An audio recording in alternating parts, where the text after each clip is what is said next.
All right, everybody. This is Ben with the Wild American Journey, and I'm here with Chappy today, all around just outdoor stud. So, Chappy, I met him, geez, probably like 10 years ago at REI, and he was my impromptu climbing guide. Took my wife and I climbing a couple of times, and yeah, we just kind of, gosh, I think my wife tracked you down on Facebook and we She just did. reconnected again. So, yeah, thanks for Yeah. joining us today, Chappy. Happy to How be are you? here. Thanks, Ben, for that beautiful introduction. Yeah, Humbled. my pleasure, my pleasure. So, yeah, we'll just start out with how'd you get the nickname Chappy? Oh, all right. So definitely stems from well, it no, I'll start with that. Let's go with that. Okay. Let's do the military service. Chappelle's the last Right. name. So, you know, everyone likes to alter last names to make you stand out. And, it started, I'm not proud to say that it started with like Cherry because I was new.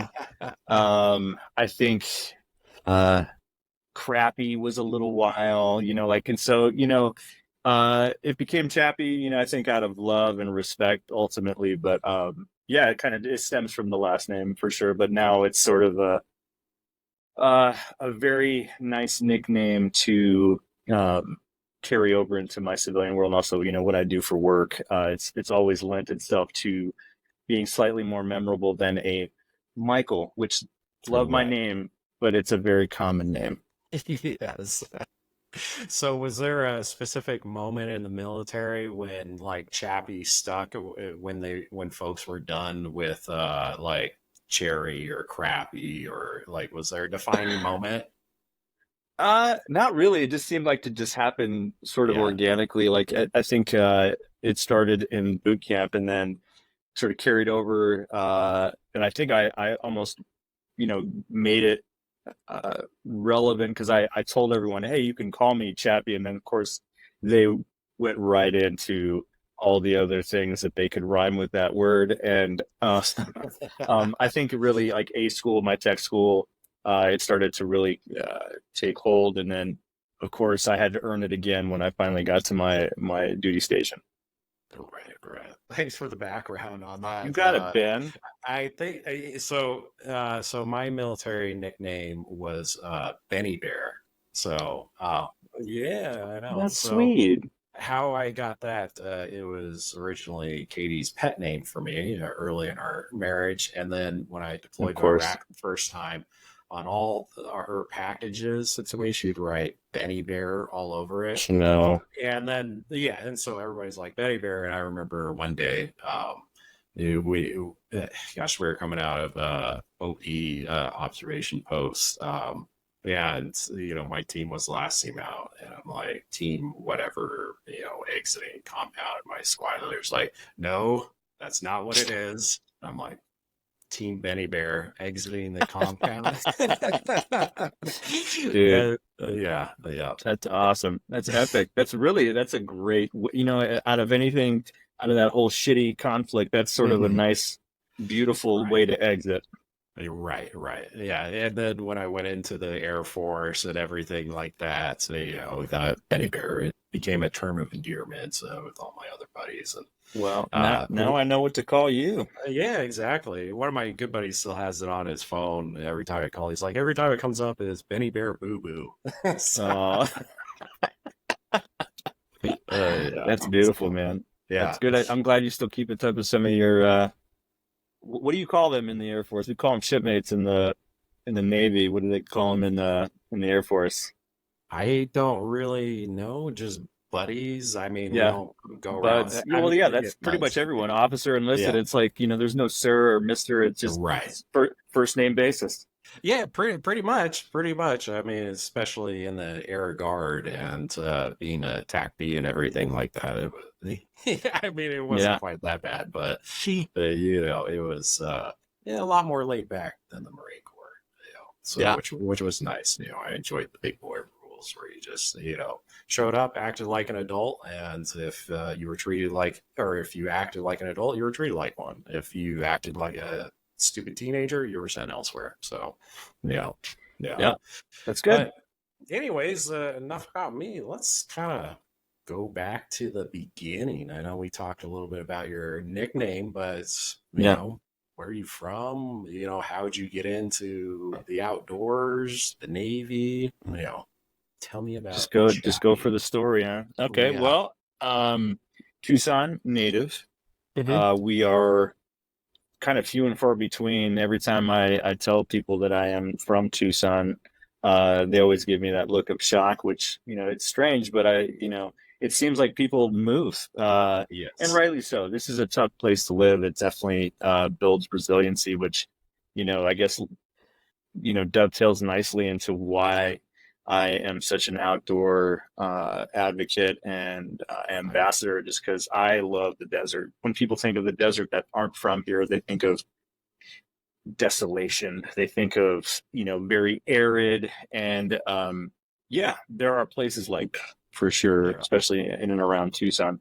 There's also a lot of life, and especially that sort of resiliency that you learn to appreciate over time. In my 43 years on this planet, especially in the desert out here, I see that the way that the climate has interacted with the landscape, the way that water transforms those landscapes.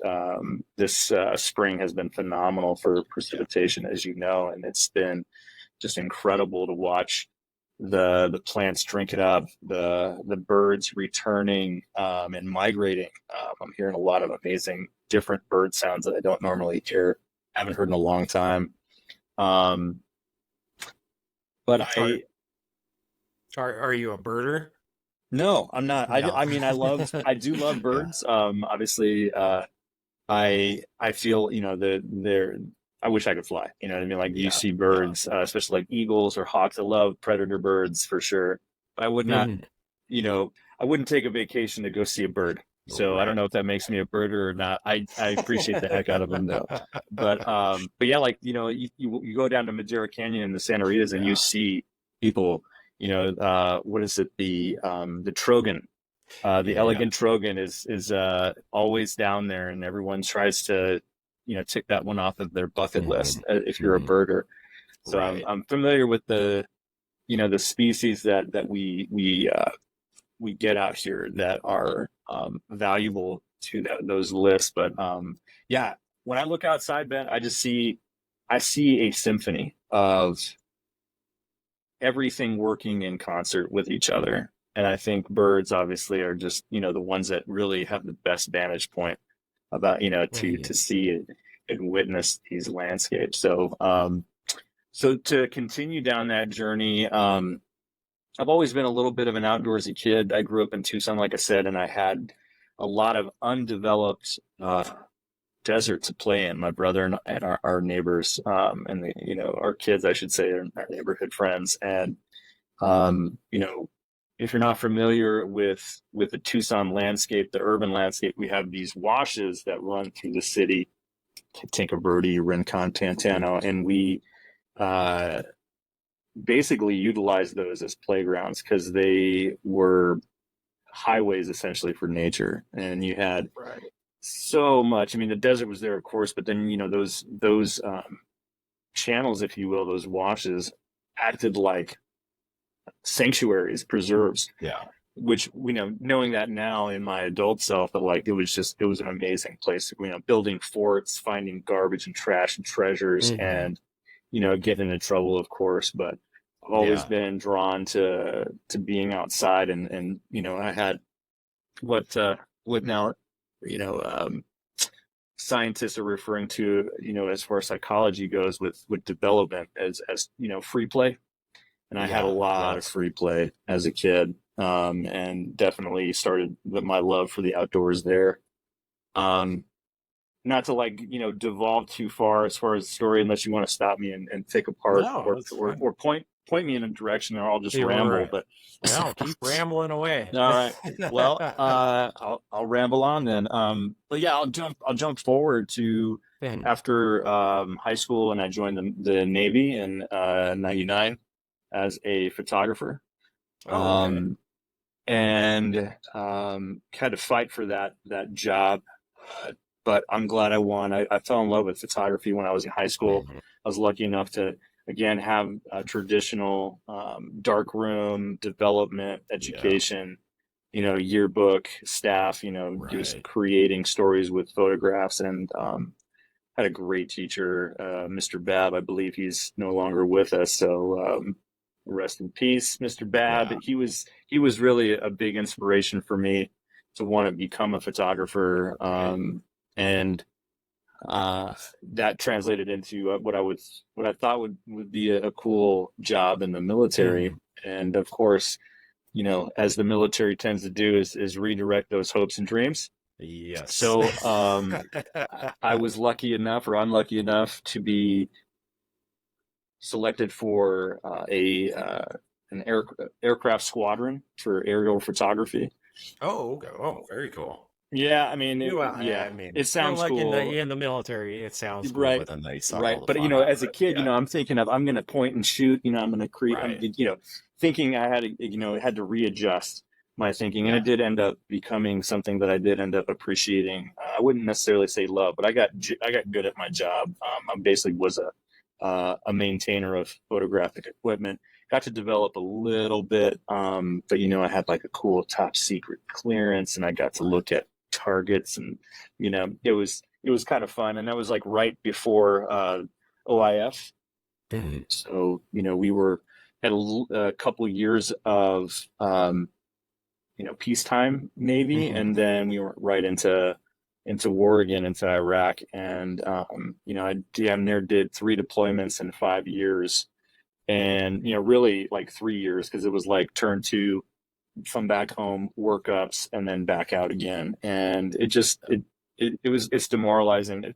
As a probably 21, 22-year old kid, really, it took its toll on my Yeah. body, on my mind, on my spirit, and not to flash forward too quickly out of service, but every time I got home, or um, found myself back in Tucson on leave, I'd always go up to Mount Lemmon, which is just north east of the city, and it's a sanctuary. It's a tops out at like 9,500 feet.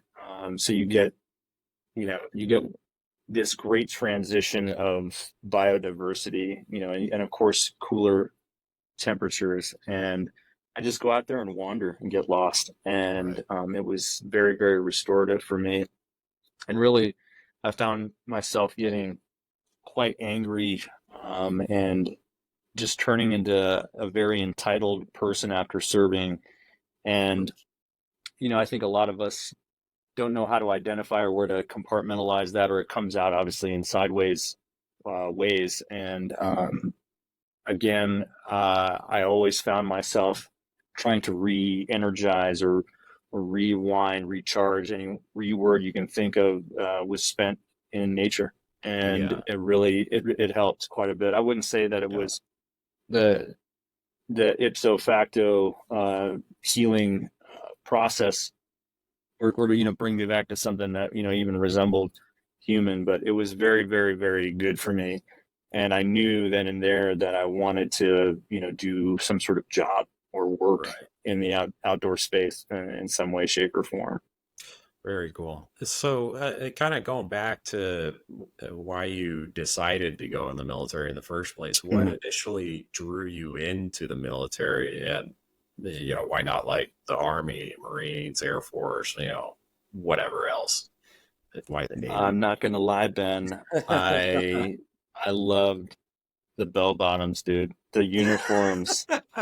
I know everyone laughs, but like, And the so, round cap, and yeah, dude, I guess let's talk about imagery. Let's talk about yeah, photography. And there's that iconic one after World War II of the sailor, dip kissing the lady in yeah, Times Square, I think it was. And those types of images, and then seeing sailors manning the rails, right, the World War II movies where, there you have aviators that are, like Midway, Mhm. battles of like Iwo Jima and all. I mean, my dad is a history slash war buff, so those movies and those stories were very much a part of my upbringing. And then, of course, what ruined me, and everyone's gonna laugh when they hear this, is Top Gun.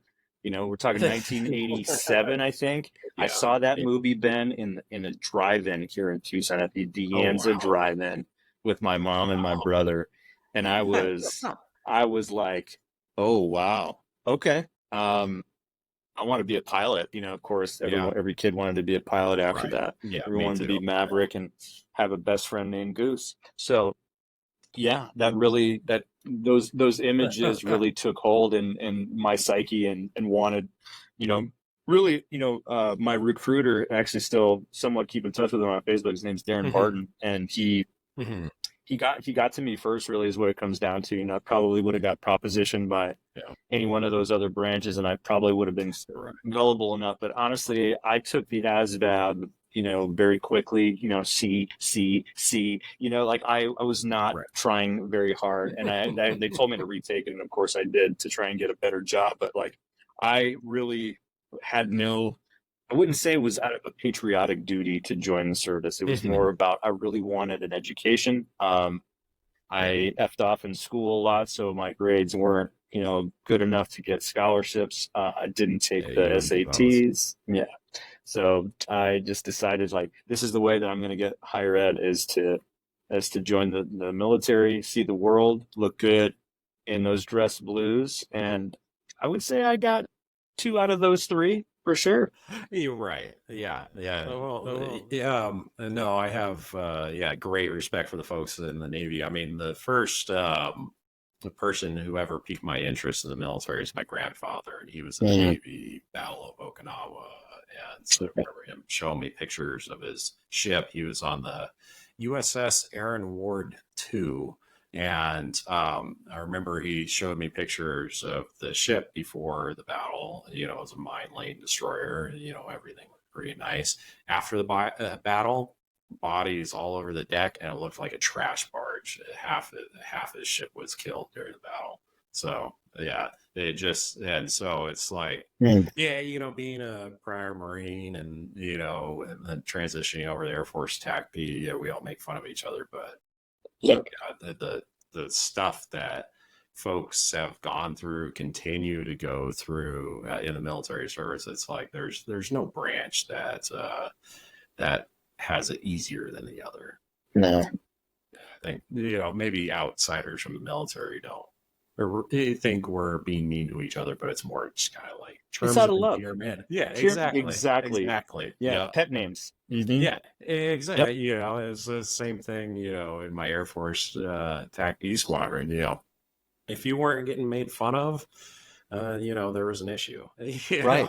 Yes. Yeah. Then they really didn't like you. You're right. Yeah. Yeah. Exactly. Exactly. So, yeah. So you're in the Navy. Did you get I mean, did you have any like cool outdoor experiences? Get to travel anywhere cool when you were in the Navy, or was it just training, Middle East back? That for sure. But workups were they were fun, honestly. Like they were boring sometimes, as you probably know too. Like we went to Fallon, Nevada, which is sort of a blip, very cold, very Mhm. dry, very bleh, very not a lot to do. But where I found that those workups really lent themselves was to like bonding, even though that's not what we Yeah. were trying to do. You had nothing else to do but hang out with each other, which was great because Yeah. that really helped, solidify those foundations from when we finally did get on station. But one of the cooler ones was El Centro when the Blue Angels were still practicing. So every Mhm. day I got to watch an air show for free from the flight line basically and watch basically them perfect those performances and from an aviation nerd standpoint, which I am, I was in heaven in a lot of ways, even though I found myself under a jet or fixing a leak or fixing a broken connection in the cockpit. Like I still got to see some pretty cool stuff. But more of the exotic though. Like I did get to see places. I got to go to Australia. I got to go to Hong Kong, Singapore, Hawaii. And these places, I don't know if I'll ever get to go back to. And I think I recognized that at the time as well. And instead of trying to find the nearest bar, which we did a lot of drinking, I don't want to make it sound like we didn't drink, but like I would always try and find some sort of sightseeing, touristy thing to do. And I would drag some of my guys along as well, just because I think in my heart, I knew that we probably would never make it back there again. You know, um, hopefully, we all get to go see those things as civilians, but that's sort of the mystique and the allure of serving, is that you get to see some pretty amazing even for short periods of time, and maybe younger than you would, if to appreciate what you're really experiencing. But I'll tell you, one of the most profound things I ever witnessed, two things, and they weren't even I guess they were in an exotic location, but it was when I was working on from the flight deck. This is a very dangerous place, but in between flight operations, there's these moments of almost eerie quiet. And I worked nights, so it was very quiet, very dark, a lot, very red light conditions. And so I became sort of like a vampire, and all my senses, all not my necessarily my sight, everything else became heightened: the hearing, the smells, touch, all that jazz. And during flight ops at night, I don't know if what the new aircraft look like, going off the deck of a aircraft carrier, but the F-14 Tomcat, a very, very sexy airplane, one of my favorites still. Obviously I'm biased, but watching an F-14 go full afterburner just to get off the deck and then get catapulted into the darkness, your teeth are chattering and your helmet is vibrating, your whole body is vibrating, really. That's an experience that I'll never forget. But the last thing that I'll say is, sometimes our operations with it, go into the dawn. And when we were on station in the Persian Gulf, I remember making my way down to our shop and looking into the ocean, and just this mirror-like calmness on the ocean, and then the sun rising and cascading over that landscape. It was, I mean, again, I have it burned into my mind, and it could just be exaggerated now that I'm older, but I remember even back then, at all of, again, young, 19 or 20, just going, wow, I am never going to see something like this again. And of course, there's been epic things that I've been able to see in nature, but that was extraordinarily incredible for me.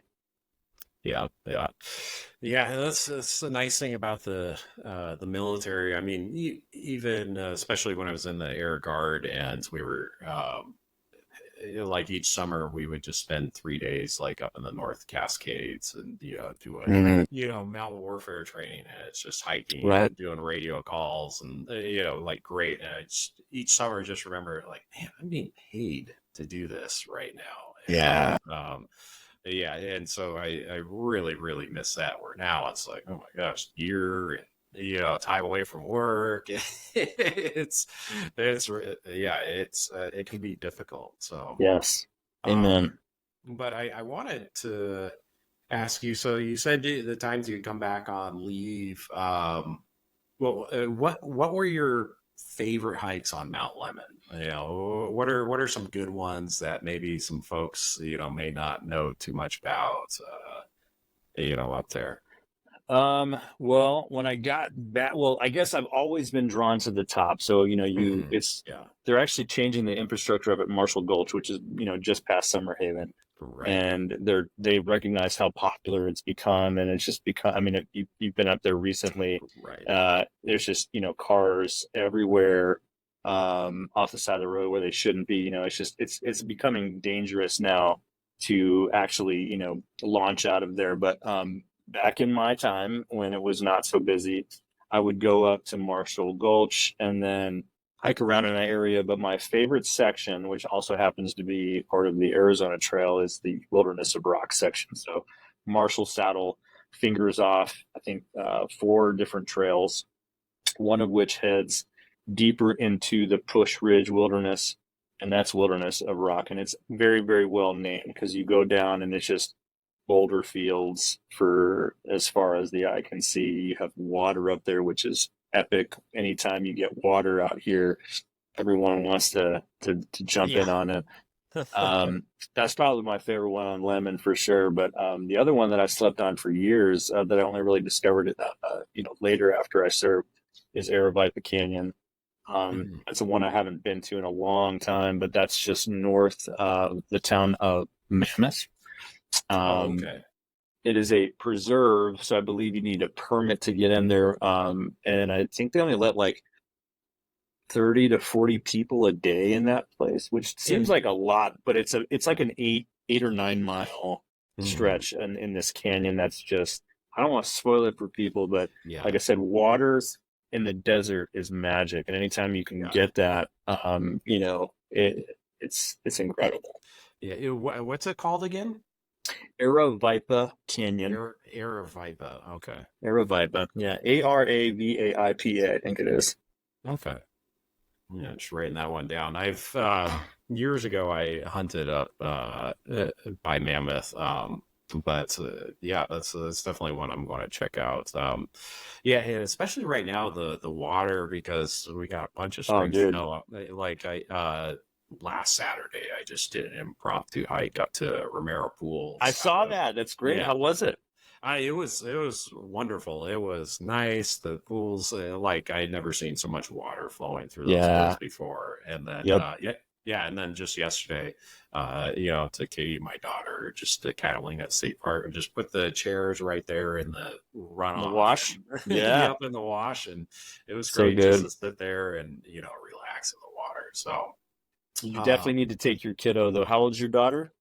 she's 6. Yeah. Yeah, dude, take her to Aravaipa. She will love it. It's a Okay. lot of there's like sections in the canyon that are like a football field length that are Hmm. maybe like water up to your shin. So it's Yeah. like being in like a little kiddie pool Oh, very in a cool. canyon. Yeah, I have great photos and memories of my son and I going in there and Hmm. just watching him be as free as a bird. Falling in that water. Eventually the clothes came off, and Yeah. you know, Yeah.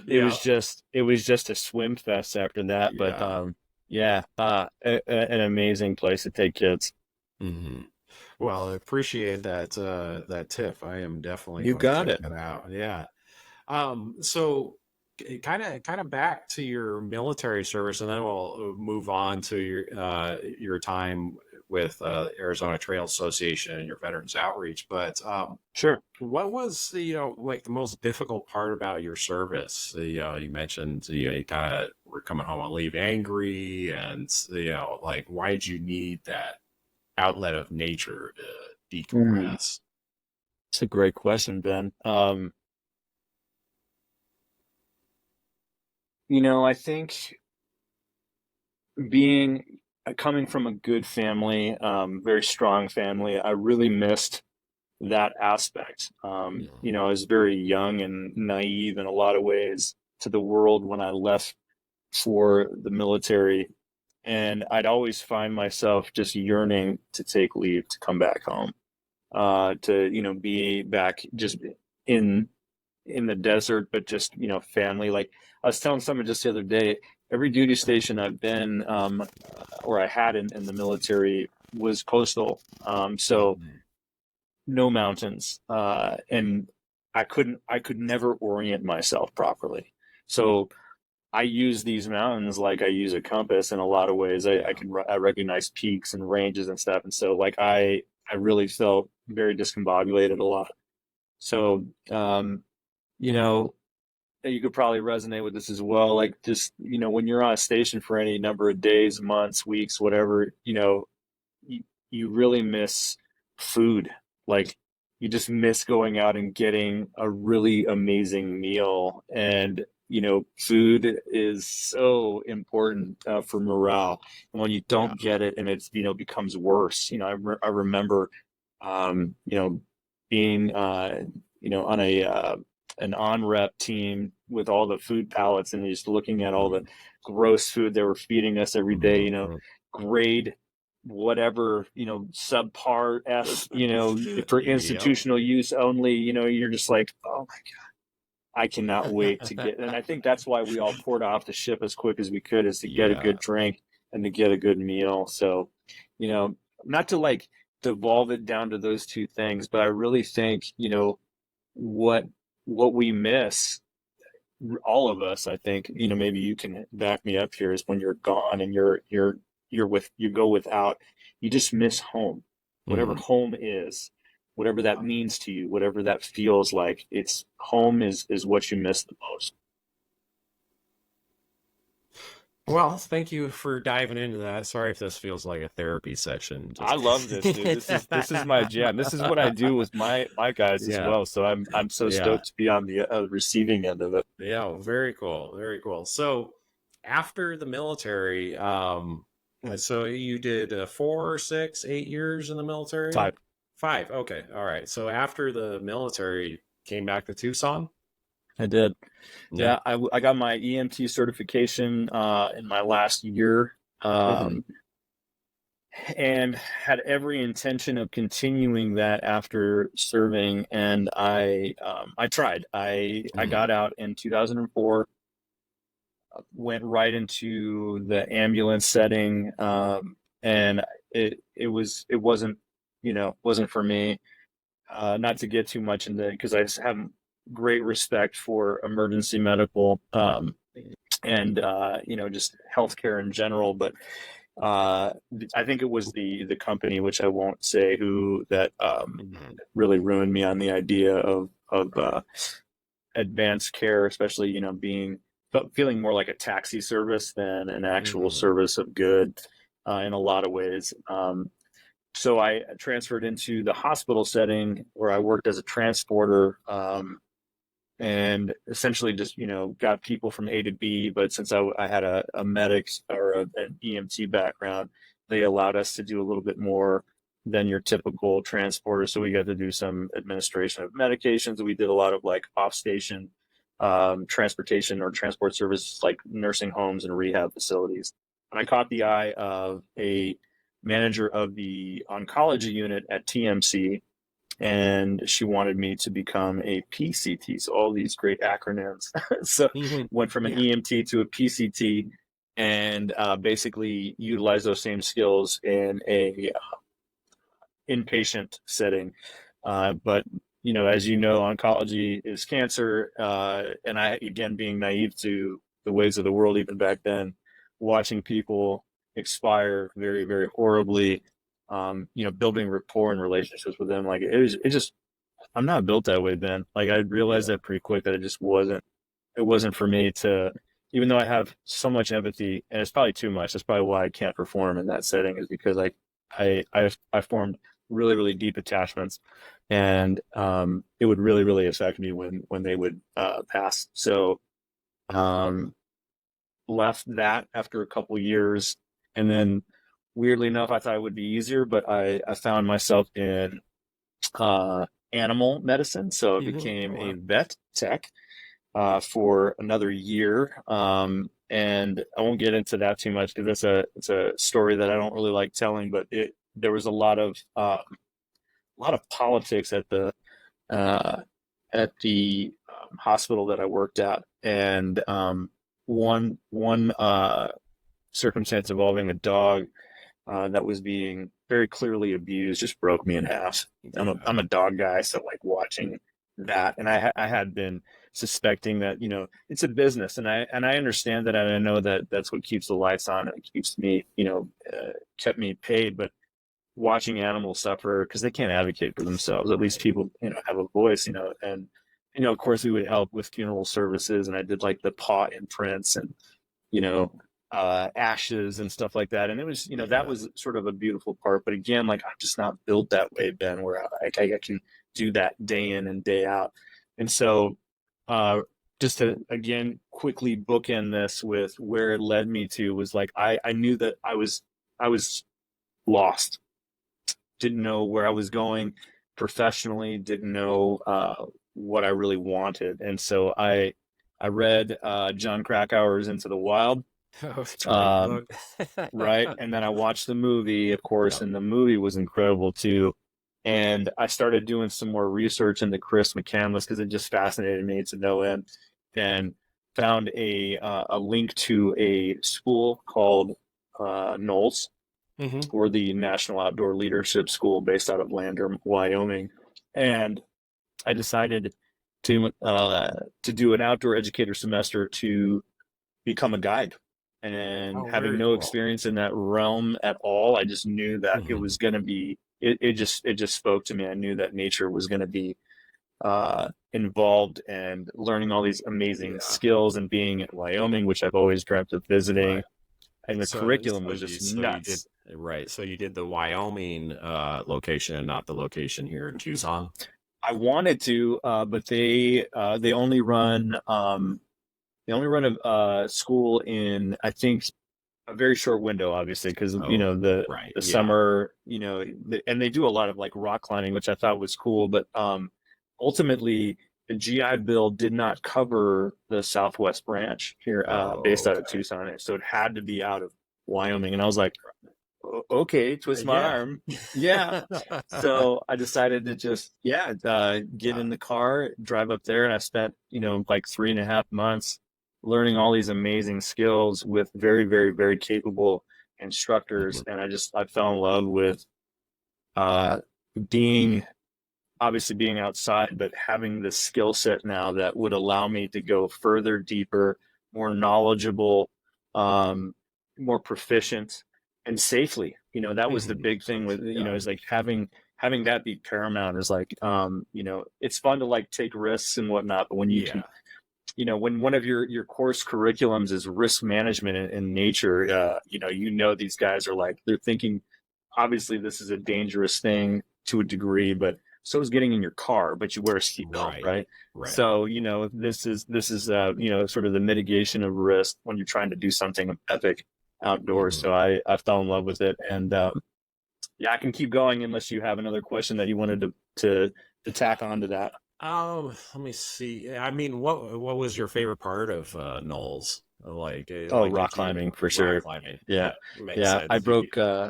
broke my or cut my teeth, as it were, Mhm. in the Red Rock Conservation Area just outside of Vegas. Rock climbing paradise. I had no idea it was there, of course, because you don't think of Vegas for its rock climbing, but Right. yeah, we spent 3 weeks just outside of that conservation area, camped out, and every day we would climb something new. And at first, it was terrifying. I was like, "This is the worst thing in the world." I felt so uncomfortable. My body just didn't want to move that way. And finally, I got comfortable learning technique, learning placement of safety equipment, trusting really the Right. equipment in the long run, and um, yeah, I remember topping out on my first multi pitch with my instructor. I think it was like 8 pitches, like Mhm. 1,000 feet or so off the deck, and we're looking out over this beautiful landscape, and then you have Vegas way off in the Right. distance as well. But you have this sort of weird dichotomy of like, as isolated as you can think of in one aspect, and you're looking, and then you see Vegas, which is like the epitome of civilization, if you will, but You're right. if you want to call it that, or decadence, really. It The was just like decadence, this. hedonism. Yes, Yeah. yeah, exactly. Yeah. But yeah, I knew rock climbing, and I knew that when Mhm. I got home, um, as you probably know now too, because we talked about this. This is kind of how we met. Is that Mount Yeah. Lemmon, and Cochise, and even stuff up north. Arizona is just an amazing mecca for rock climbers as well. So it was. I'm glad I gravitated toward that Yeah. one because I was very much hooked. But I knew like I was going to be backpacking forever after that. I knew Mhm. that to throw everything that you need on your back, and then feeling confident enough Right. to get off the grid and go into the backcountry and survive and live off the land for a few days. was a pretty empowering feeling as well. I was pretty hooked on that too. Yeah, yeah. So if somebody wants to get involved with the Knowles, and for those who don't know, it stands for National Yeah. Outdoor Leadership School. How do they go about doing it? Like, what stage of life should people be in if they're interested? Like, yeah. Good, great questions, man. So I was with I would say the age thing. Don't let that be a factor because Mhm. I, along with one other gal, were the oldest ones in our cohort. I think. I believe I was 28 at the time, and normally people do Knowles as sort of like a um, what do you call it when you take a break from college? Oh, sabbatical or Sabbatical or yes, break year yeah, or abroad, like right, that's sort of what Knowles, a gap year. yeah, That's it. gap year, Gap year. yeah. Yep. So gap year at Knowles is sort of, and so a lot of the kids truly were like, 18 Mhm. to like 22, I would say 23. So I definitely felt like an old fart with some of these kids and Right. having no real experience. A lot of these people would take that semester because they already have a goal in mind, Mhm. or at least some experience in maybe not guiding, but as far as in an aspect of outdoor recreation that they want to explore more or become more proficient at. And I was like, I just wanted to be a sponge. I just Yeah. wanted all of it. And so I humbled myself many times, many feelings being shared at the end of a long day where I felt completely defeated, and they would just rally around me, and I Hmm. knew right then and there I was with my people, and Right. that the power of feeling like you're connected to a community, as well as being in, like, again, just some of the most breathtaking landscapes, mountain lakes, like I remember one of our campsites for a few days was in the Wind Rivers, and Mhm. we would have classroom activities just overlooking this lake, and I Right. was just, the winds coming up, and you feel, I mean, it gives me the feels every time I think about what that experience, where it led me, what I got out of it. I wouldn't have traded it for the world. It was worth every friggin' penny. So anyone that's interested, that's listening to this, um, if you have, it doesn't have to be a semester like that. They have many different kinds of semesters, like, that are just, one's just rock climbing, if that's what your thing is, or you can go kayaking down in South America, or, you can do, there's sailing expeditions. It's really whatever your jam is, whatever you are passionate about. They probably have a class that will take you there. So I highly, highly endorse them. And if there are any veterans that are listening, GI Bill, I believe, still applies to Knowles. Oh, okay. So That's do it. right. Yeah, I remember researching it a little bit. Or actually, no. When I was doing my undergrad at University of Arizona, I applied for their Tucson internship.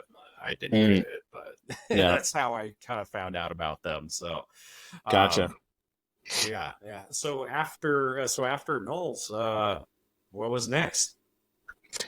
So I shared with you in our phone call that those dreams were dashed pretty quick as far as being a guide. You realized pretty quick that being married was not conducive to guiding because I'd be gone a lot. Yeah. Unfortunately, the pay was probably on par with what a teacher makes, which is sad. But it wasn't sustainable at that point in my life. So I really didn't have a lot of options as far as where that could take me. I had ideas Mhm. still of maybe creating a business, kind of like what you're doing Yeah. now, but at that stage in my life, I was just not, in the right headspace or financially Mhm. solvent enough to make that happen. So, of course, I do what a lot of us do in general. When you get either a degree or an education in something, what do? You go to work in retail because You're that right. is easy, and you can get kind of drawn into that. So, I worked Yeah. for a local Tucson gear store, and then of course I went to work for REI, where I met Hmm. you. But Yeah. that's what I really, where I really, I should say, found a love for outreach and being able to connect with the community and hear what their needs are, and ways that we can support and help them. And Mhm. ironically, or as fate would have it, that's where I met my now boss, Mr. Matt Nelson, who is the executive director of the Arizona Trail Association. And had it not been for that connection, I would not be able to.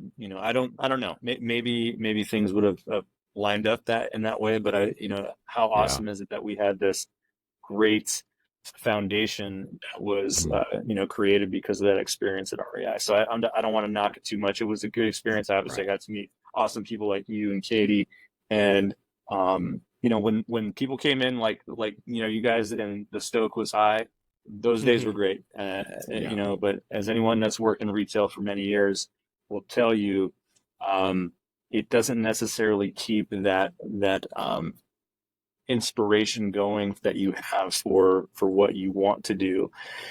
Right. It's sort of it becomes a necessary evil, just to pay bills. And of course, Yeah. working in a gear store and hearing about all the adventures that your clients are going and Right. doing, it just sends you into that spiral as well of just like shame, and like I really want to, and really it's not shame, it's um, envy, of hearing about all of these amazing journeys and trips that people are taking, which you're grateful to hear what people are doing, but doesn't necessarily keep your own visions and dreams alive. It almost sends them down into Mhm. some pretty deep places. But anyway, Yeah, well, and I'm sure, especially working in retail too, like the clientele in REI, I'm assuming are, more affluent and can easily afford all these things. And you have all this knowledge that you gained from Knowles, the military, and just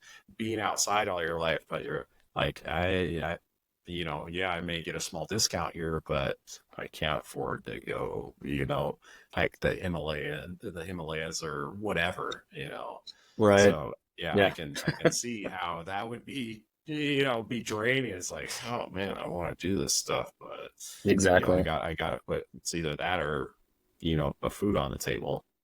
yep, that's it. Yeah, That's yeah. it. And in a ways, like I went dormant for a while. It's like I actually thank you and Katie so much for like allowing me to like dip into that part of myself again, because that's not really what I was there for. It was just sort of, it happened organically. And Yeah, when I talk to folks like you there's an opportunity there to share that love of the outdoors. And I'm glad you guys were receptive to it. But I only had maybe a handful of those encounters over that time at REI that allowed me to take people outside and share that love.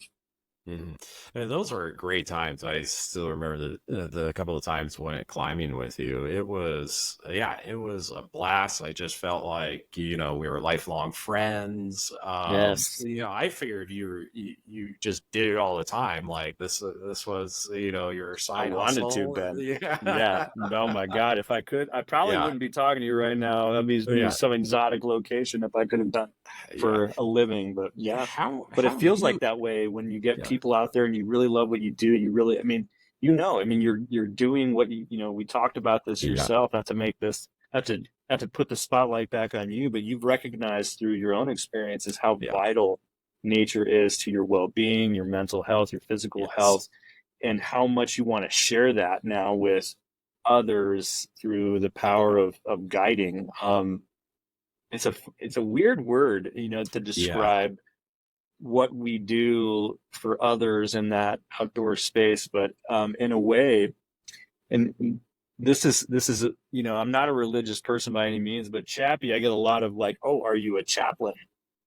And I think it's funny. I laugh too, and I used to, really like go, no, no, no, no, no, and I still do, but in a way, I'm more gentle with it because I feel like in Mhm. a lot of ways, like a chaplain, I am helping others to see something within themselves that they may not, Yeah. get a chance to see otherwise, or recognize within themselves. So in a way, I am sort of performing a similar duty to our brothers and sisters out there.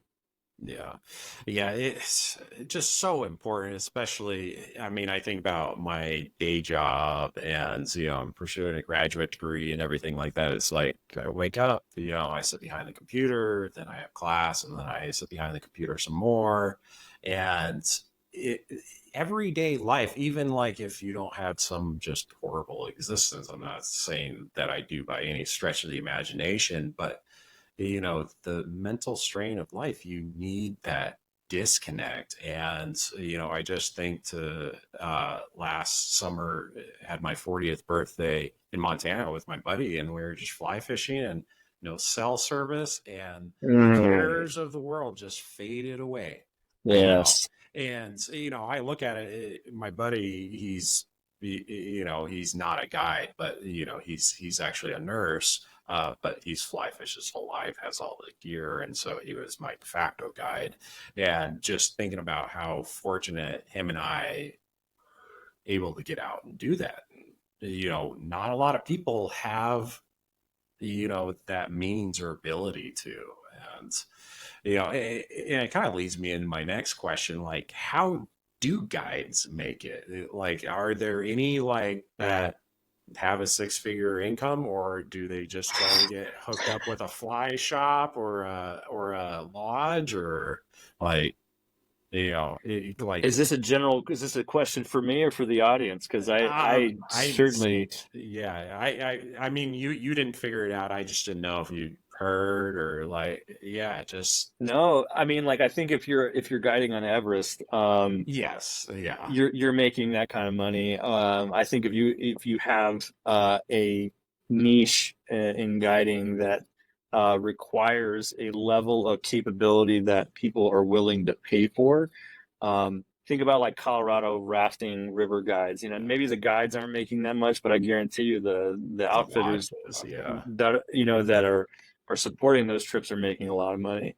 Um, but these are sort of, I think, rarities in the world of guiding. Otherwise, it's mostly, I was thinking about this earlier, Ben. I'm like, wondering if some of these questions were going to come up, and I don't necessarily think it is always about um, the location, because I think no matter where you go, you can always promote an area as breathtaking yeah, or epic, is another great word, or just, a place that you could genuinely not necessarily sell to someone, but that is an epic view that you're not going to see anywhere else. And it may not be the North Rim or the South Rim of the Grand Canyon. It may not be Yellowstone or looking in the Yosemite Valley, but we have some landscapes here that are, in my opinion, on par with any one of those national parks. yeah, So I think it's like the identification you have with a place. It's sort of what sets me apart, I think, is because I grew up here. I know some of these secret spots. I know I have this very deep connection to this area. And so it's not hard for me to really upsell, because it's the truth for me. yeah, This isn't something that I'm getting paid to say. This is something I truly, genuinely feel. And the other aspect is, I think it's reputation, Ben. I think yeah, you when you bring your true self to anything, you're going to build a reputation for being a person of integrity. And when people think of Ben Collins or the Wild American Journey, eventually they're going to say, that's a company that I can certainly recommend to others, or I had this, life-changing experience.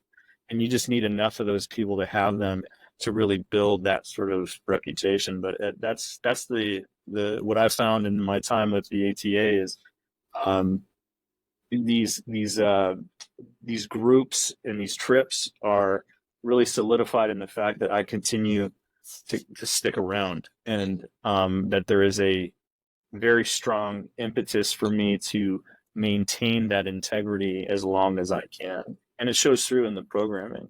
So I think as long as anyone is guiding and having that mindset of making it not necessarily the best trip ever, but bringing yourself every time, you're, whatever that looks like for you. If you're an amazing cook, make amazing meals. If you are a musician, bring your guitar or whatever you play. If you are a great storyteller, tell stories by the fire, because that's the stuff that sticks, man. Yeah, the experiences are there, but you know, when you augment it with real human connection, that is where the memories lay and sit forever.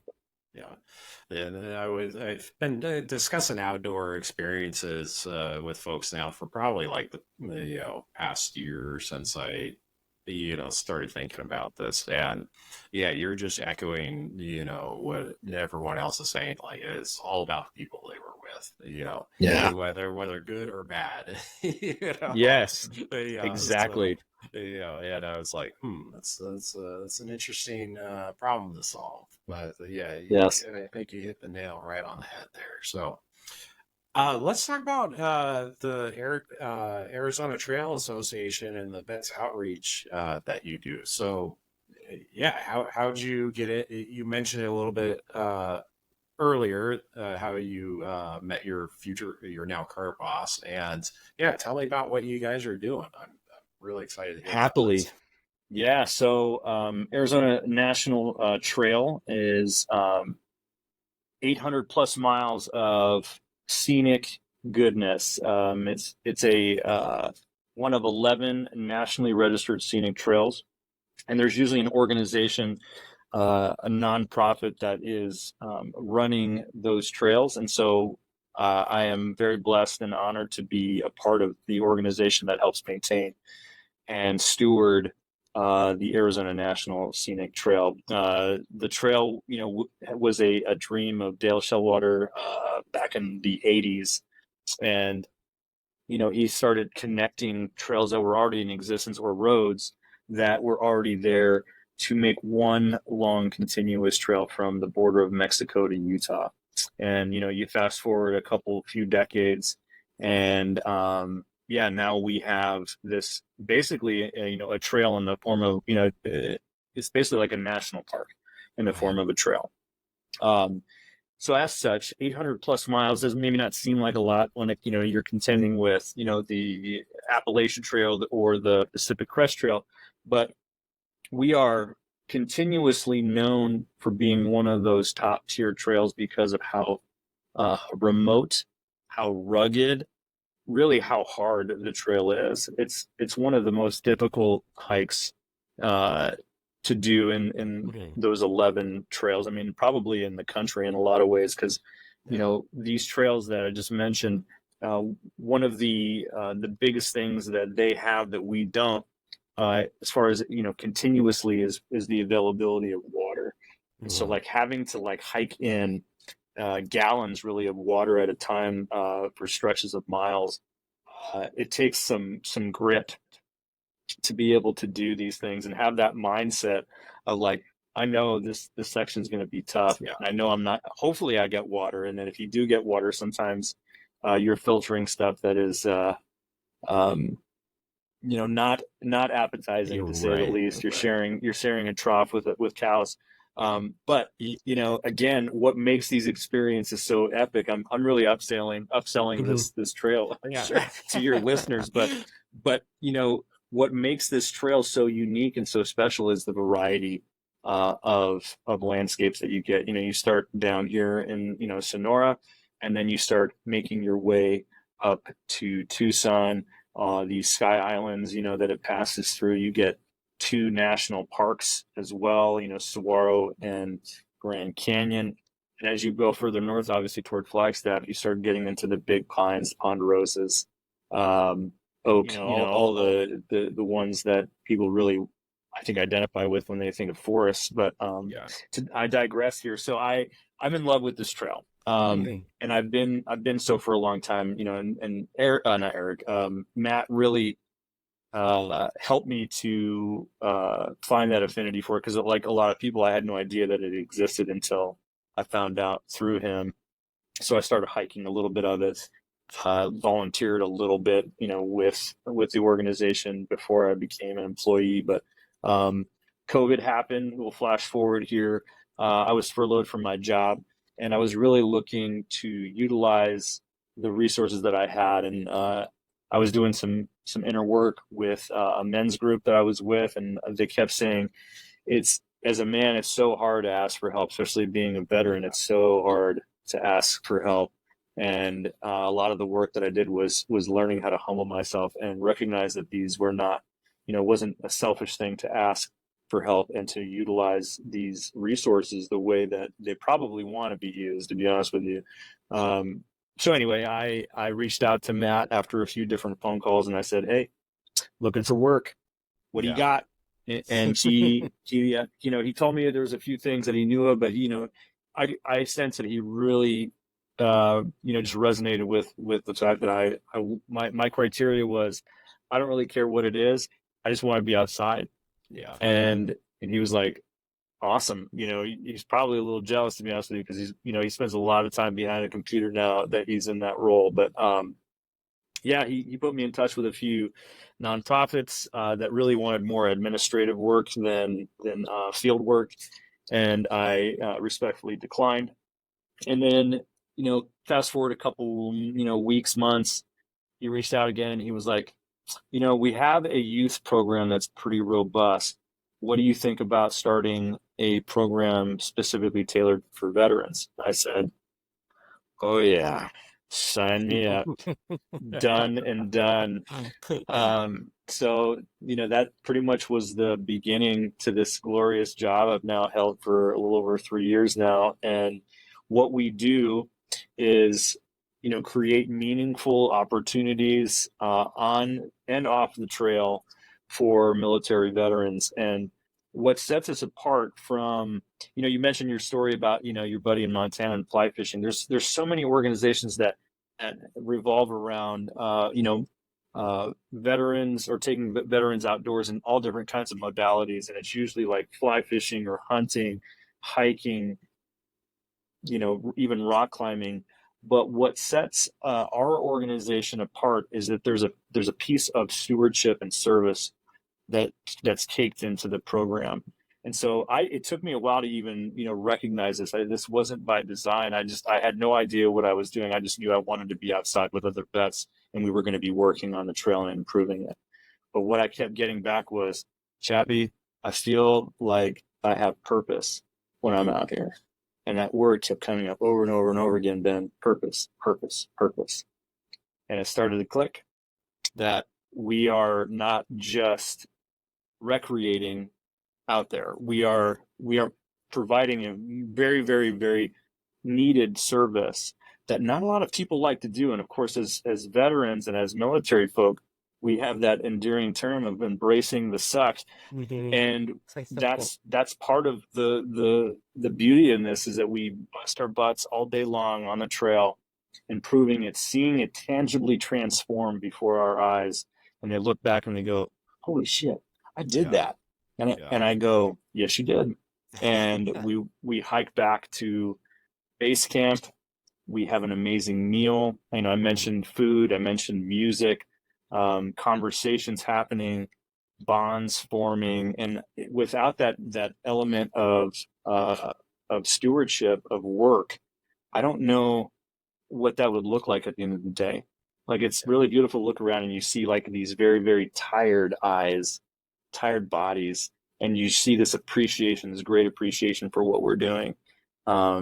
And you get to, sleep outside for, a few nights and let that circadian rhythm return. The stress levels go down. You just see every day, these people that some of them I had never met. I get a lot of people that are return customers, if you will, but a lot of people that are coming out for the first time, I see that anxiety, like, I don't know what to expect. And even though I call everyone, I'm like, you're going to have a blast. I know you are. This is going to be a great experience. Until they really spend a full day and night, they start to really understand what this is.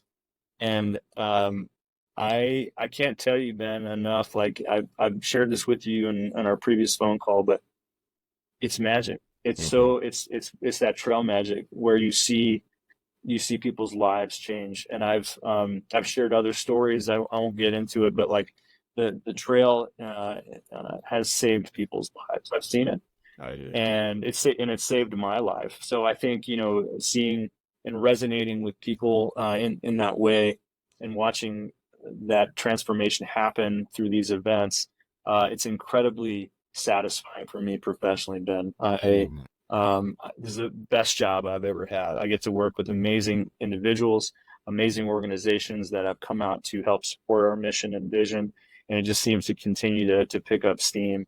And I don't see it slowing down anytime soon. In fact, I think it's going to be it's going to grow. I think you know it's already at a state level, of course, but there's a lot of other Yeah. trail organizations that want to emulate this, and I think Mhm. even the Forest Service at some point is going to try and figure out a way to integrate this into a program that allows veterans, especially veterans that are transitioning out of Mhm. service, for an opportunity to plant some seeds to see if maybe Yeah. they have an affinity like we do for the outdoors, and maybe they would like to work in that setting Yeah. permanently. Yeah. No, that's very cool. So for veterans that want to get involved, I mean, like I think about, do they need to have any prior knowledge, equipment, fitness level, or anything like that? Hmm. The first three, I would say, or two, I would say no experience is needed. In Mhm. fact, I prefer that because Okay. I get to mold and really educate on the trail. We do offer classes for people that really take a liking to this, and that's where sort of the Forest Service component comes in. If they want to, take that route as a professional. But really, it's about, basic tool safety, uh, basic corridor, sort of not education, but you're thinking people that go out with us, and you could probably attest to this as well. Like, you hike on a trail and you don't necessarily think consciously about how it was built or when it was Mhm. built. It's just there, and it almost seems like it's been there forever, which is the mark of an amazing trail. If it seems like or I should say, if it's seamless, with the landscape, that's a good trail. But it takes a lot of effort, Yeah. a lot of design, a lot of blood, sweat, and tears to not only construct it but to maintain it. And so I try and give a little bit of that background without overwhelming them, and really um, to go into a quick story. I Mhm. worked trails before this one for the town of Marana Mhm. for a season. I was going through a pretty bad divorce, and I couldn't have had a better job at the time, not knowing it. But being able to hike out to a work site every day in some amazing in the Tortolita Mountains, if you Mhm. ever get a Oh chance to go yeah, out there, yeah. I the go up to the Dove burrow. Mountain Yeah. area. Yeah, I helped build the Wild Burro Trail, Yeah. so part of that has Yeah. got some Chappy love on it. Oh, good to But know. I was Yeah, I run out there regularly, so. there. You go. Yeah. So I was out there, for a little short period of time, but during that time, I was able to like really take out some frustrations using those Yeah. tools. Sometimes not in a healthy way, but I remember when some of these the design or the line, I should say, of the trail would go through these pretty dense forests of mesquite. And when you're building trail, you don't just lop them off at soil level. You got to go down and remove them so they don't grow back. And a lot of days I would just be removing mesquite trees and using sledgehammers for hours just to remove these root balls. And so rewarding, when you're Yeah. done and you have this root ball and you're like, "Get!" It's sad, of course, because you're killing something, but it was very cathartic Yeah. for me to get some of those frustrations out in a healthy way, utilizing those tools. So I try not to over explain when I throw the tools there, to the volunteers, and I just tell them, this is what we're looking for, go to town. And then I go and I let them be for a little while. We'll come back, we'll regroup, we'll chat a little bit about it. But I try not to micromanage too much unless I see something that I know isn't going to be sustainable, not only for their, if it's technique or body positioning. I know that they're going to wear out quickly. I just try and gently readjust. But if there's really no damage to be done, and it's really just about them, feeling like they are and truly doing something that's going to have an impact on the trail. I Mhm. just let them go to town because every inch of the trail needs some help for sure. Mhm. And a lot of this growth that we're seeing now is a direct result of this amazing rain that we have gotten over the winter and spring. So, I just give people loppers sometimes and let them just go nuts, and tell them to make happy little trees and make it their own little bonsai forest, because we need that out there. But yeah, Yeah. we've done anything from brushing to tread work, erosion control. We've done, rock work, armoring trails, building bridges. I mean, you name it, man. There's been all kinds of amazing evolutions that we've been able to do as a group. So it kind of, it's what makes it exciting for me is that I never really know what the work is going to entail till I get boots on the ground, and then we have a new project to deal with every day. But the befores and afters, if you will, the photos and the perspectives are really what makes it worthwhile, because you get out there and you go, how the hell are we going to do this? You're right. And then Yeah. we do it, and then you're like, that's how Yeah. we do it together. So, so do you guys just go? I mean, do you like drive to a location, hike out, do the work, or do you like drive, then overnight backpack, or kind of everything in between? And also, if there's like a specific trip where it's like, hey, we have to backpack in to do this work and carry all this gear, like, Yeah. maybe the first timer shouldn't come out and do this. Like, how do you guys Yeah. deal with all that?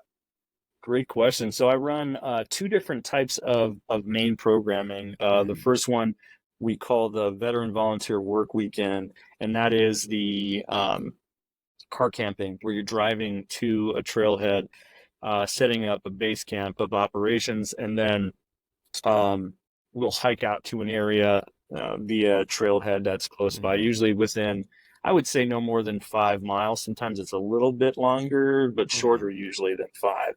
And those are really great as an intro to trail work, to this experience of being, immersed back into nature, getting that experience with fellow veterans again. And then we were gifted a grant a couple years ago now that allowed me to create another offshoot of this that's called the Fox Squad, and Mhm. we are the element that goes deeper into the parts of the Arizona Trail that have a deferred maintenance backlog, and that's where we're rucking in with heavy packs, tools, basically self-contained or self-sufficient for about a week. Oh wow. It's hard work, but it's what the beautiful thing about this grant allows me to do is actually pay uh, these veterans as independent contractors. So So they get a little bit of money on the back end. They get an amazing experience, and we get to really see some more remote and epic places. Like we were just in let's see here. So in that area of Wilderness of Rock, just below that, actually where you're at, mhm. Romero Pass. Fine. So Romero Pass, you were on the Catalina side. On the other Right. side, on the Lemon side, you get down.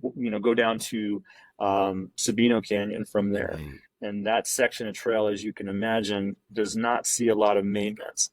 It's a lot to ask a steward to do some really backlog of trail work out there. So it just sort of you know goes by the wayside essentially, and until someone stupid enough to go out there comes along Right. and says, "I'll do it." Yeah. That's the Fox Squad. But we got to basically camp out at the base of Romero Pass, at the Cathedral Rock Junction, where there was so much water. We had, that was really the sustainable piece for that pitch, was the availability of water, which was abundant. And then we hiked in every morning, or hiked up every morning to the pass, and just worked our way down, addressing all of these erosion issues that really, really needed lots of love. But got to do that for a week with these guys. But hiking in from Sabino Canyon, it's a 7.5 mile hike up with heavy packs and tools. So it's not for the faint of heart. And if I'm huffing and puffing too, I don't want to sound like I'm up there, flying. I'm cursing myself. Like, why am I doing this to myself? But once we get there, that's when I know, like, that's why I'm there is. And then I see these other guys, and then, not to go off on a tangent here, but we get through hikers coming all the time thanking us for our work. and that is incredible for morale. But what makes it even more special is when we get hikers that are willing to sit down with us, and share their stories. And we had two different occasions of that on this last hitch, and it was incredible to share time with them. They felt comfortable sitting by our fire, sharing stories, sharing their whys, why they're hiking, where they're from. I mean, it was an incredible experience that you know you just, it's something that it's a rarity to in this world. I hate to say that, but to find that real human connection deep in the wilderness, Yeah. can't put a price on it. Yeah, and it's like I know the veterans are part of this organization. Like they all have really really compelling whys as well. But you know, yeah, especially like some through hikers and just the pain and suffering that's just in the world as a whole.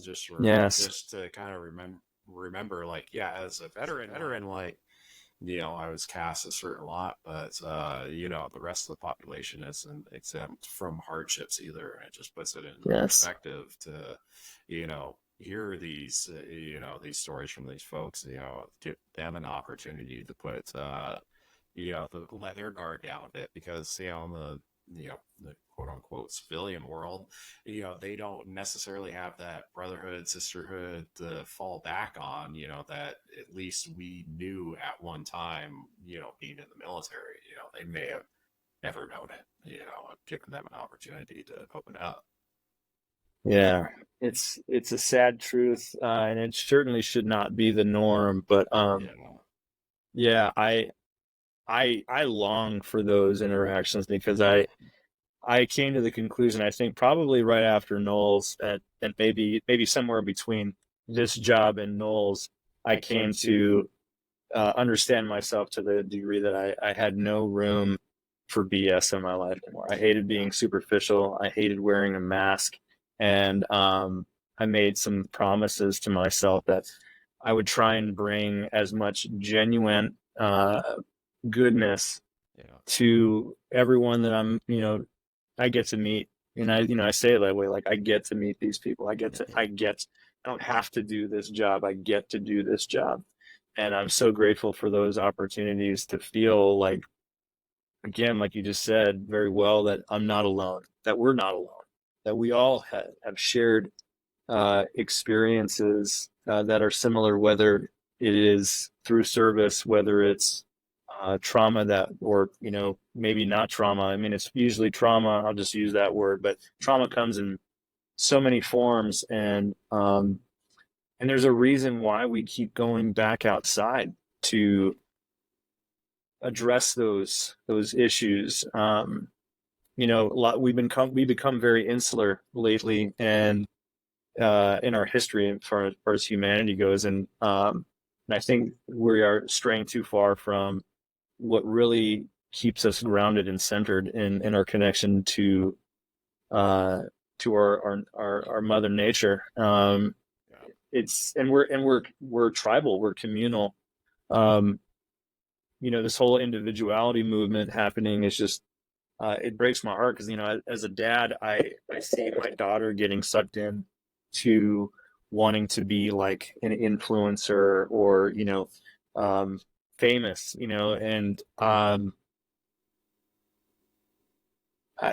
I don't want to make you don't want to go too far into that, but I feel like where we can, or where I can show others that the direction that we need to go is together, Yeah. is by the work that I do, that we do together. And so, there's a reason why we spend so much time in our history as human beings in communities, Yeah. in tribes, in clans, and the majority of that was outside. Yeah. And Yeah. we are straying, like I said, too far from that, and we need to get back to that. Yeah, I mean, most of us, end of the day, pull into our garage, shut the garage door, and don't know our neighbors anymore, and Yes, more exactly right. concerned with our, Insta or TikTok followings than actually getting out and having a Oh conversation with yes. folks. It's Mm. yeah, I know. And here we are doing a podcast over Right. But we're virtually. talking, but it's only Yeah, because I know. this is where technology and Yes, integrity, I think, meet with things like this, right. because this is very much a meaningful conversation and not some work thing where I you know. got to check in because they want to make sure that you're doing your job or whatever. This Right. is Yeah. great. This is real. A meeting with 30 people where one person's talking, Oh, everyone else is ew. checking their emails. Mm, no thanks. I'm good. That'll be my day tomorrow. Yeah. So glad you're on this end of that Oh, of I that know. toll. Yeah. So what does your organization need? If you had like one ask you could put out to my two listeners here. Thank you, two What, listeners. yeah. What would what does the ATA and the Veterans Outreach Program need? Thank you for that. So the big ask, I think, my ask anyway, would be, if you know someone, anyone in your world that is a veteran that you think would benefit from some of this programming, tell them about it. That would be number one on my list. Uh, this program only works, with I guess a good retention rate, but also some good turnover. Because I don't want to keep seeing, as much as I hope no one's listening that keeps going to my events, because I love them dearly, and they've helped grow this program immensely. But I want fresh faces, because that's how I know that the message is getting out there. Um, I would say on any given event, I have, it's maybe a third new folk, and it's great. That's a good ratio, because then you get that sense that all these other people trust me and trust this experience and this Yeah. um, methodology, I should say, mythology, right? But this way that we've decided to come together, and I think it provides a little bit more of a comfortable atmosphere, because they see that bond that they all share with one another. But yeah, I always love seeing fresh faces. Is a long way to say that. The other one is, we're a nonprofit, so um, my job really depends on the generosity of others. So, we do a lot of fundraising, both at the individual and state and federal level. It's not really fundraising; it's more grants and whatnot. And unfortunately, our organization is getting labeled as it's become politicized in some way, because we're outdoorsy and we want to protect the environment, which that again, like, we aren't anti mining or anti technology. We're just Right. anti too much, Right. anti what do you actually need to be happy and to survive. I mean, uh, Yeah. shareholders be damned. Like, you need to ensure that we have natural places to, as John Muir said, play in and pray Yeah. in. And if you start taking and chipping away and eroding those freedoms that we have, I mean, it's really our land, Mm. our land to protect and to obviously maintain. So, Yeah.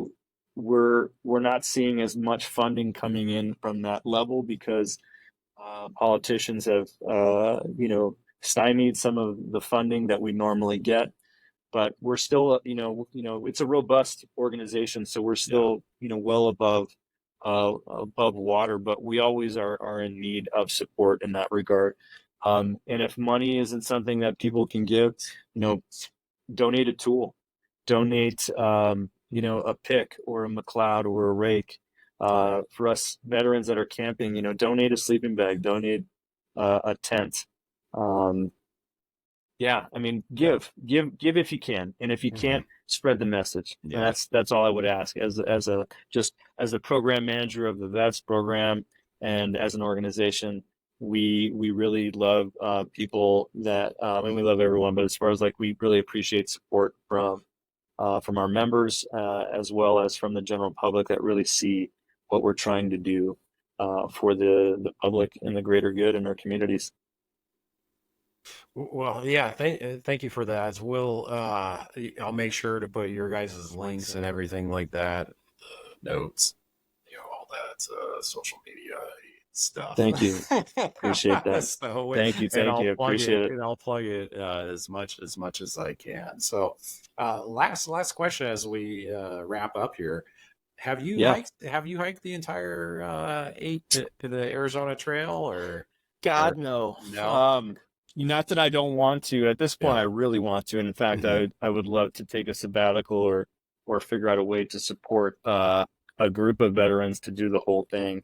But no, unfortunately, that was never really um, my aim with the trail. It was just more about the locations themselves. And as a climber, that really took a lot of the focus in my really healthy years as far as like, being really, really capable and able. Like I really Yeah. wanted to bag peaks and Hmm. to do all these epic multi pitches. And sometimes you got to hike a good chunk of Yeah. distance to get there. But as far as the AZT goes, um, it's a bucket list. I can't really, say in miles how much I've done. Done quite a bit. More so now of what I get to do for work. But Yeah. there's only, I think, two veterans that I've had the pleasure of getting to volunteer with the program that have actually done it, and they're vastly different. Their reasons were vastly different. Their motivations were different, but two amazing individuals nonetheless. And I think they really, whether they know it or not, they use the trail to, I forget the individual. I think it was Ed Schaefer. That coined the phrase walking off the war after he got home from Vietnam. And there's a lot of organizations, including like Warrior Expeditions, that outfit vets to do these long distance hikes to do just that, is to like Forrest Gump, You're right. I, I don't know why, but I'm running. You know what I mean? And I Yeah. think a I just lot of started these running. Yeah. just started running, right? So I think so. I would love to do it at some point in my life. Yeah. Maybe never, but maybe so. Who knows? But I would. I my last thing I'll say is a genuine hats off to anyone that is in Mhm. that process now, whether it's in one push or they're doing it chipping away in sections, Yeah. or they're actually have hiked the entirety of it. Mhm. Kudos Yeah. to you, and thanks for hiking not our trail, your trail. Well, I think that's a great place to wrap up. I really appreciate it here. So thanks for joining us. Again, this is Chappy with the Arizona Trail Association, program manager for the Veterans Outreach Program that they have. I'll drop all their information and links in the descriptions. And thanks everybody for being here. And remember, be wild, be free.